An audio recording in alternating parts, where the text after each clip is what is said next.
How to enable or disable double-click side button to open wallet.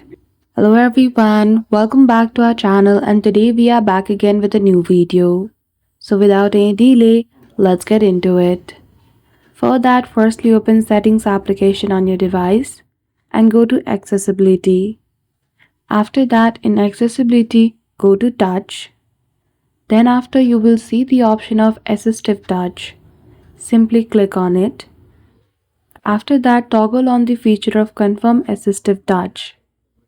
Now the second method is to go to Accessibility again go to Switch Control, and there you need to choose the option of Confirm with Switch Control.